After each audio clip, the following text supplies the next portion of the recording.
Mega DSP నియామక ప్రక్రియలో అక్రమాలు అవకతవకలపై సమగ్ర విచారణ జరిపించాలని డిమాండ్ చేస్తూ కర్నూలు ధర్నా చౌక్ వద్ద వైసీపీ నాయకులు రిలే నిరాహార దీక్షలు చేపట్టారు.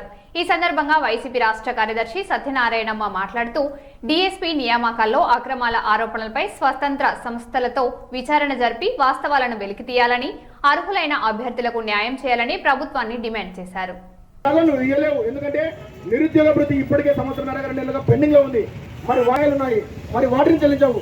పోనీ డిఎస్సీ అక్రమాల మీద, పేపర్ లీకేజ్ మీద నిజాలు చెల్లించడానికి సిబిఐ ఎంక్వైరీ వేసే దమ్ము చిత్తశుద్ధి మీ ప్రభుత్వానికి ఉంటే మీరు కనుక సిబిఐ ఎంక్వైరీకి రాష్ట్రంలో ఉన్న అన్ని విద్యార్థులను ఏకం చేసి మరో జంతర్ మంతను ఈ రాష్ట్రం ఉన్నటువంటి రాష్ట్రం నడుపుట్టిన అమరావతి కేంద్రంగానే ఉద్యమాన్ని మొదలుపెడతాం. మాజీ జిల్లా అధ్యక్షులు మరియు ఇప్పుడు కర్నూలు పార్లమెంట్ సెక్రటరీ అయిన పెద్దలు సత్యనారాయణ గారిని మాట్లాడాల్సిందిగా కోరుతున్నాను.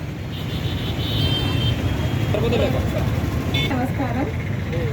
ఈరోజు వైఎస్ఆర్సీపీ అధ్యక్షులు మాజీ ముఖ్యమంత్రి వైఎస్ జగన్మోహన్ రెడ్డి గారి ఆదేశాల మేరకు డిఎస్సి స్కామ్ 2025లో స్కామ్కు నిరసనగా రాష్ట్ర వ్యాప్తంగా ఈరోజు విద్యార్థి విభాగం అయితేనే నిరుద్యోగ యువత రాష్ట్ర వ్యాప్తంగా రిలే నిరాహార దీక్షలు చేపట్టడం జరిగింది. అందులో భాగంగానే ఈరోజు కర్నూలులో మన జిల్లా అధ్యక్షులు ఎస్సీ మోహన్ రెడ్డి అన్న ఆదేశాల మేరకు ఇక్కడ విద్యార్థి యువజన విభాగం రిలే నిరాహార దీక్షలు చేపట్టడం జరిగింది.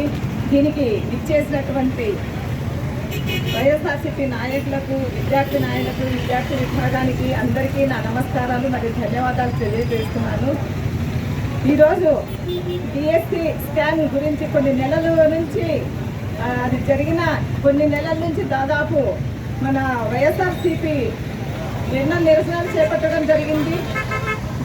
మన మాజీ ముఖ్యమంత్రి వైఎస్ జగన్మోహన్ రెడ్డి గారు ఈ డిఎస్సి స్కామ్ ఆధారాలతో సహా బయట పెట్టడం జరిగింది. అయినా కూడా కూటమి ప్రభుత్వం నిమ్మకు నీరెత్తినట్టు దానికి ఏమీ కూడా రెస్పాన్స్ ఇవ్వడం లేదు.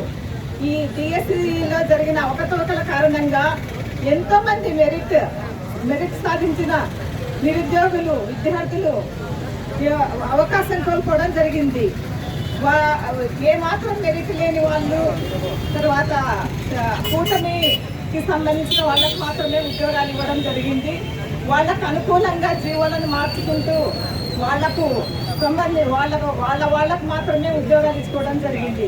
దీంట్లో ఎంతోమంది మెరిట్ సాధించిన వాళ్ళు అవకాశాలు కోల్పోయారు.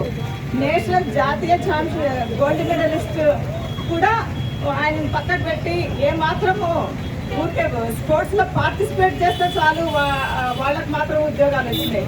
ఇది ఎంత పెద్ద అన్యాయం ఇది. విద్యార్థులకు కానీ నిరుద్యోగ యువతకు చాలా అన్యాయం జరిగింది.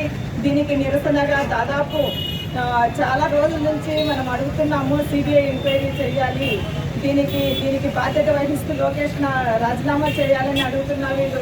లేదు, మేము పారదర్శకంగా చేపట్టాము డిఎస్సి అంటున్నారు. పారదర్శకంగా చేపడితే మీరు ఎందుకు సిబిఐ విచారణ చేయించడం లేదు? మీరు సిబిఐ విచారణ చేయించడం లేదంటే ఎన్నో అవకతవకలు జరిగినాయి. మీ కూటమి అభ్యర్థులకు మాత్రం ఉద్యోగాలు వచ్చినాయి, మెరిట్ సాధించిన వాళ్ళకి రాలేదు. మీరు లేక ఒక ఎన్నికల ముందు ఎన్నో వాగ్దానాలు ఇచ్చినారు. మీరు దాదాపు విద్యార్థులకు దాదాపు 2,20,00,000 ఉద్యోగాలు ఇస్తామన్నారు.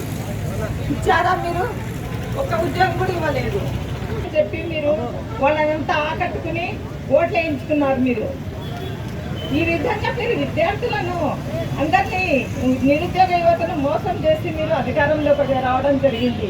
అదే జగనన్న ప్రభుత్వంలో